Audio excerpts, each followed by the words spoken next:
Let's eat McDonald's. Kain tayo guys. McDonald's.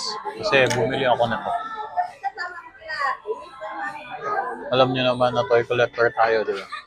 Yeah, what's up mga coin? Digin. Ano to?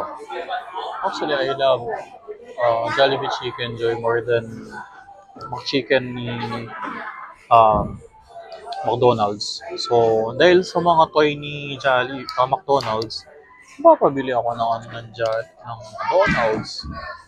Ayoko naman yung sa ano naman ng Jollibee. Pero, paano ko ng Jollibee? Chicken Joy. Kape nga talaga yan. Nabili ko. Kain tayo.